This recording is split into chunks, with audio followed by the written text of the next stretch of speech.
Top quality और consistent performance के लिए सिर्फ सिल्वर पंप नाम याद रखना। ಸರ್ಕಾರ ಇದೆಲ್ಲ ಕಂಪ್ಲೀಟಾಗಿ ಡೀಟೇಲ್ ಆಗಿ ಇದನ್ನೆಲ್ಲ ನೋಡಿ ಏನು ಮಾಡಬೇಕು ಅಂತ ಯೋಚನೆ ಮಾಡಿ ಏನು ಮಾಡ್ತಾ ಇದ್ದಾರೆ. ಸೊ ನಮ್ಮ ಕಡೆಯಿಂದ ನನ್ನ ತಮ್ಮ ಅಥವಾ ನಮ್ಮ ಮನೆ ಹುಡುಗ ಅಂತೂ ವಾಪಸ್ ಬರಲ್ಲ. ಅದು ನಿಮಗೂ ಗೊತ್ತು, ಎಲ್ಲರಿಗೂ ಗೊತ್ತು.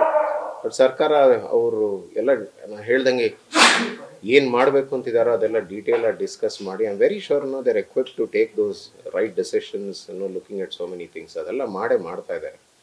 ಸೊ ನಮ್ಮ ಸಪೋರ್ಟ್ ಸರ್ಕಾರಕ್ಕೆ ಯಾವತ್ತೂ ಇದ್ದೇ ಇದೆ ಸರ್. ಪ್ರತೀಕಾರವನ್ನು ತೀರಿಸ್ಕೊಳ್ತೀವಿ, ಸುಮಾರು ಜನರ ಕುಂಕುಮವನ್ನು ಅಳಿಸಿದ್ದಾರೆ ಅನ್ನುವಂಥ ಆಕ್ರೋಶಗಳು ಕೂಡ ಭಾರತಾದ್ಯಂತ ಇತ್ತು.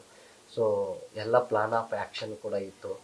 ಸೊ ನಿಮ್ಗೆ ವಿಚಾರ ಯಾವಾಗ ಗೊತ್ತಾಯ್ತು? ಮಿಡ್ ನೈಟೇ ಗೊತ್ತಾಯ್ತಾ? ನಮಗೇನು ಗೊತ್ತಾಗಿಲ್ಲ ಸರ್.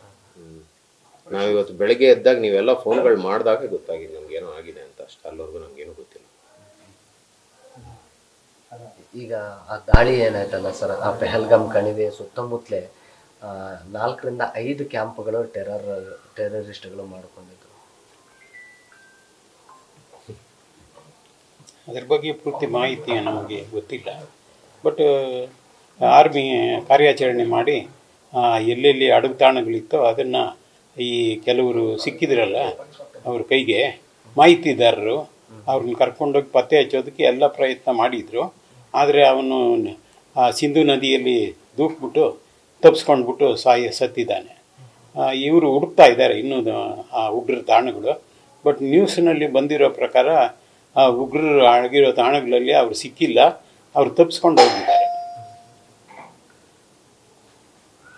ಈ ಸಂದರ್ಭದಲ್ಲಿ ಸಹಜವಾಗಿ ಒಂದು ನೋವಿದ್ದೇ ಇರುತ್ತೆ ಸರ್.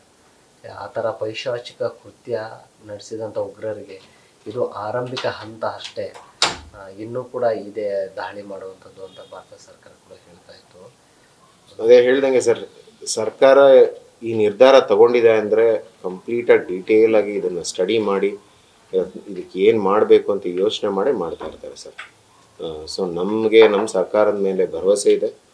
ಅವರು ಮಾಡಿದ್ರು ಮಾಡದೇ ಇದ್ದರು ಅವರು ಸರಿಯಾದ ನಿರ್ಧಾರ ತೊಗೊತಾ ಇದ್ದಾರೆ ಅಂತ ನಮಗಂತೂ ಕಂಪ್ಲೀಟಾಗಿ ಭರವಸೆ ಇದೆ ನಮ್ಮ ಸರ್ಕಾರದ ಮೇಲೆ.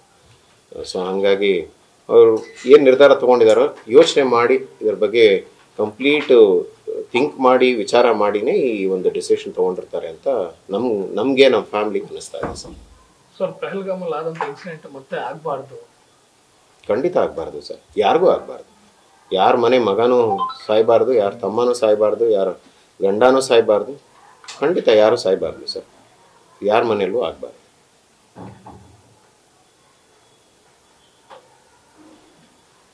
ಸರ್, ಆಗಲೇ ಹೇಳ್ತಾ ಇದ್ರು ಸುಜಾತ ಮೇಡಮ್, ಮಗು ಏನಿದೆ ಅಲ್ಲ ಆ ಮಗುಗೆ ಇನ್ನೂ ಕೂಡ ವಿಚಾರನ ತಿಳಿಸೇ ಇಲ್ಲ. ಅಂದರೆ ಇನ್ನೂ ಕೂಡ ಆ ಶಾಕ್ನಿಂದ ಹೊರ ಬಂದಿಲ್ಲ. ಬಹುಶಃ ಮತ್ತೆ ಅವ್ರು ಮಾತಾಡ್ಸೋಂಥ ಪ್ರಯತ್ನ ಮಾಡಿದ್ರಿ ಸರ್ ಇವತ್ತಿನ ಏರ್ ಸ್ಟ್ರೈಕ್ ಆಗಿದೆಯಲ್ಲ.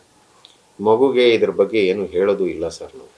ಯಾಕಂದರೆ ಅದು ಇನ್ನೂ ಕಂದಮ್ಮ 3.5 ವರ್ಷದ ಮಗು. ಫಸ್ಟ್ ಆಫ್ ಆಲ್ ಆ ಮಗುಗೆ ಏನು ಅರ್ಥ ಆಗುತ್ತೆ ಸರ್? ಆ ಮಗು ಏನು ಕಳ್ಕೊಂಡಿದೆ ಅಂತಲೇ ಗೊತ್ತಾಗ್ತಾ ಇಲ್ಲ ಆ ಮಗುಗೆ. ಹಾಗಾಗಿ ಇದ್ರ ಬಗ್ಗೆ ಎಲ್ಲ ತಿಳಿಸಿ ಅದಕ್ಕೆ ಇನ್ನೂ ದುಃಖ ಆಗುತ್ತೆ ಸರ್. ಇನ್ನು ಮಗು ಇನ್ನೂ ಡಿಪ್ರೆಷನ್ಗೆ ಹೋಗುತ್ತೆ. ಅವೆಲ್ಲ ನಾವು ಅದ್ರ ಬಗ್ಗೆ ಮಾತು ಕೂಡ ಆಡ್ತಾ ಇಲ್ಲ ಸರ್.